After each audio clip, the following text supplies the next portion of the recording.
This is a great guy. I'm sure most of you know him anyway, but he's involved in quite a lot of things now. Modelling, TV presenting.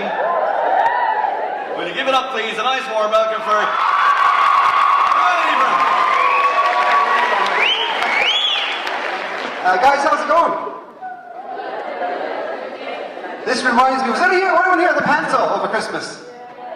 We're here, we're here. I feel like I'm home now. I feel like I should be, hi boys and girls!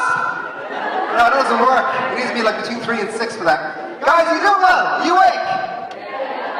Oh, geez, I sure want to get, are you awake? Okay, that's good. They're all relieved now. Guys, I have a small problem. I was asked to come up and have a chat with you about mental health. And the bad news is I don't really know a whole lot about mental health. I think we've even got a counsellor on the panel, and they've asked me to talk about mental health. The good news, however, is, for me anyway, mental health is really just how you manage your life. Your interactions, your ambitions, your goals, everything that we're all talking to you guys about today, it's all connected, and anyone that tells you anything different is a fool, you can tell them that I said that. Everything that you do in your life, it's all connected. And it all comes down to you and how you manage your own life. And that to me is your mental health, how good you do that. That's about all I have to say on mental health, really. I was hoping to have time to prepare something. That's my preparation. I didn't have a lot of time. I've had about 6 hours sleep all week. I've been doing some work for some crowd in the UK, and I'm still a bit groggy, so I'm trying to find my words. And then I got here today and I was told, you got 10 minutes. And I was like, well, that isn't enough time. What am I going to do? I'm maybe going to stand here and I'll just stare at you guys for 10 minutes.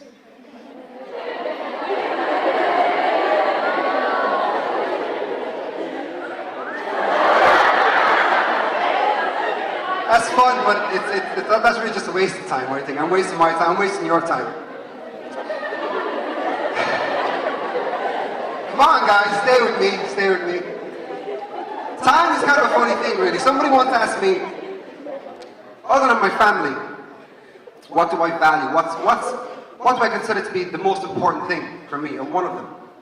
And my answer, honestly, was time. Specifically my time. And what I do with my time. And for me, time, your time, it's the one thing that you can never buy back. You can never buy it, you can never buy it back. Once it's gone, it's gone. And whether you're black, white, rich, poor, gay, straight, whoever you are, you've only got 24 hours in a day. Everybody who walks the face of this earth has got 24 hours in a day. Has anyone seen that musical, Rent? You know the musical? Rent? No? 525,600 minutes. Yeah. That's how many minutes there are in a year. 36,536,000 seconds, I think it is. 24 hours in a day. That's it. That's all you've got. Now, if you pay attention to what everyone is saying today, there is a bit of a trend, there's a connection in everything we're saying. For me, I'm listening to Willie. Willie's got a fantastic story, but there's bits of even his story that I can relate to, and I'm sure if I can relate to it, all of you guys in some way, shape, or form can also relate to that. Willie got to where he is today, I got to where I am. Everyone here got to where they are today because of how they managed their time. Every single one in this room has got the potential to be and to do absolutely anything. To be wherever you want to be, to do whatever you want to do. And I mean those exact words. I'm not just saying that because I feel like saying it. You can actually do whatever the hell you want to do. I was very lucky. I was doing modeling in 2009. I came back. I'll give you a very, very brief history, right? I finished school, I went to Art Scorish. Really disappointed that I'm not here today. But I went to Art Scorish. I got 200 and something points in my leaving cert. Went to LIT, did electronic engineering, and dropped out at Christmas. I just decided to stop going to college. It wasn't for me. I didn't want to be an engineer. I decided I wanted to be a pilot. So I dropped out. I went to work in Dell. I was in Dell for a year and a half, saved up all my money, went to America for 3 weeks, got my pilot's license, my private license, came back home, got a job in recruitment, and started modeling on the side to make money so I can go back to flight school. That was fine. The economy went to shit and I lost my job because I was working in recruitment. There was no jobs to pass around, so I was out. That was okay. I had a few years of savings, but the modeling kind of kept on going. I started modeling in 2005, sorry. I started modeling in 2005. In 2007, somebody asked me, oh, Kamal, do you want to take part in Mr. Limerick? I was like, what's Mr. Limerick? Oh, it's a beauty pageant. No, thanks, you're grand. So I didn't do it. 2 years later, 2009, I was asked, Kamal, we're doing Mr. Ireland this year. Fancy you go? You've been modeling for a few years now, fancy you go? And I said, well, what's that? Oh, it's a beauty pageant.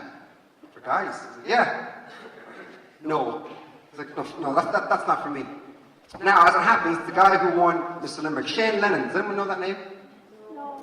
That's all right. You might get to know him. He's going to be the next Colin Farrell, I promise you. He's my best friend.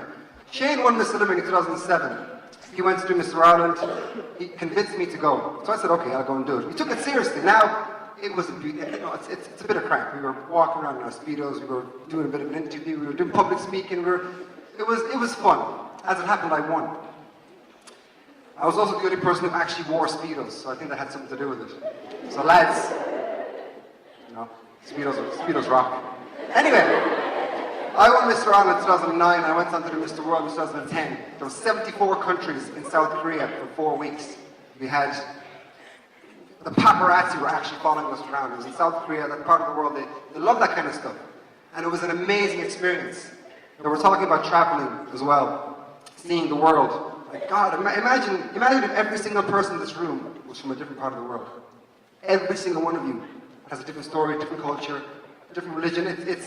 Imagine the experience that you will have. That's what I had. And I was very lucky, and whatever happened, fate, I won Mr. World, I came back to Ireland. And that was the beginning of something, of this, what I'm doing now. It was the beginning for me. I didn't have a clue, really, what I was doing.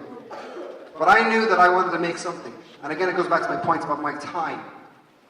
What I decided to do, how I wanted to invest my time. I decided then and there, I'm Mr. World, this is fantastic. I remember sitting in Shane's house on the phone to a journalist. She was doing an interview. And I said to her, how much, she asked me, how much do you win? I said, oh, I won 50,000 quid. That was the prize. Great, as well as other things. I said, but I'm going to make $1 million though. I got 50 grand done, I've got 950,000 to go, I'm going to get there. And Shane kind of laughed at me, but I was serious, and I still am. I haven't really had a job. I've not been employed for the last 4 or 5 years since I finished recruitment. But I have traveled the world. I've made money. I don't know how I'm managing to do this, but I'm doing it, again, to touch on one of the topics we spoke of earlier on, because I'm doing something that I love doing. I'm on television. You guys have me up there as a presenter and a writer. I'm a presenter. I do the lotto, and I enjoy doing it because I like being on stage. In case you can't tell, I like being on stage. I do a bit of acting as well. I do a bit of writing because I've done a few articles, so I guess you can say I'm a writer. But I'm also a pilot. I'm also a skydiver. I've got a license. I've got 200 jumps done. I'm also a rescue diver. I do kiteboarding. I'm starting to do horse riding. I was in the FCA for 9 years. I was trained in the army. I went to the Royal Marines in the UK before I finished school. I've done so many different things. But it all serves me. It's all because I committed myself. I committed myself to what I wanted to do, and here I am now. As of right now, I'm standing here in front of you, telling you that, well, what am I telling you? I guess I'm telling you, one, you don't actually have to know what you want to do, because all I know is what I enjoy doing. All right? And I'm doing what I enjoy doing. I'm interacting with people. I'm kind of getting worried now, I'm running out of time. Okay? I'm kind of getting the flow now. It's coming out. I enjoy interacting with people. That's where I shine. Richard was 2010. Richard Lynch. He gave me my first presenting job. Now imagine this. I was in Adair in Limerick. In Limerick, right? No training. I was rubbish. All this business going on here. How's it going? This is how I did presenting. I was rubbish. And I interviewed Michael Douglas, Samuel L. Jackson, Hugh Grant. Who else was there? J.P. McManus, Niall McLaughlin. I was brutal, but you know what? I've got that experience. That's how I started. You do not need to be a professional. You'll never be ready for life. You'll never be ready for the next challenge. I'm still not ready. I'm hoping that I'm going to get a show with that. Sit back down there, you missed it. I'm writing proposals for RT in the hope that I'm going to get the next new game show. But am I ready to do a game show? I don't know. But my point is, all I know is what I'm good at. What you guys probably know, your hobbies, what you guys enjoy. again, I'm touching on subjects that we've talked about already, is to go with what you know, whether it's sport, whether it's the business world, whether it's acting, or whatever it is. Invest your time wisely. Commit yourself to whatever it is that you want to do. And I'll try and tie this back in some way, shape, or form to mental health. And I'll finish now in 2 seconds, I promise. In November 2010, 2 months before I decided that I wanted to be a presenter, I had a bit of a mental breakdown. I was 24 years, I just turned 25, my birthday was November 10th. And I was in Dublin, and I was on the way to meet an agent, and I was still new to Dublin at the time. And I didn't know what I was doing in my life. I didn't have anything coming in, my year with Mr. World was almost up, I was freaking out. And I went over to Shane, called me on the phone, and I went over to him. And I'll make this very, very short. We basically had a heart-to-heart. Shane looked at me and he told me, look, Kamal, what's up with you? You've changed. You've kind of lost that spark. And I didn't know what to say to him. I said, I just don't know what I'm doing in my life. I don't know where I'm going. Shane was in college doing acting. I was just in Dublin looking for work, trying to figure out what I'm going to do. Anyway, I ended up breaking down. He turned around to me and he said, Kamal, if you went to Mr. World now, you wouldn't win. Without that title, right now, you're nothing. I kind of lost, I'd forgotten the point that I'm making to you now. I've forgotten that I'm not doing anything with my time. I'm not driving myself. I'm not focused. I'm not doing what I want to do. And I found myself in Shane's apartment crying into his shoulder. And he sat me down and he said, come on, make a decision. Decide what you want to do and go for it. And I said, that was January 1st, 2011. I said, okay, I looked in the stage, I'm going to be a presenter. I started calling myself a presenter from January 1st, 2011. I just called myself a presenter. And I went and I trained. I did I don't have time to go into that, but I did lots of training and got lots of experience. 2 years to the day, January 1st, 2013, I started doing the National Lottery. I've also done so many other things, which I won't go into. But again, the point of that story is I came back to myself, came back to what it was that I wanted to do, and I focused, like what Willie was saying, I committed myself, and I invested my time wisely.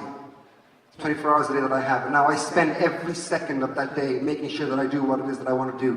Okay, and I have that, you have that, we've all got the very same amount of time. Invest it wisely. You guys can go anywhere, you can do finishing up, you can go anywhere, you can do anything that you guys want to do, and don't let anybody else tell you any different. Guys, thank you very, very much.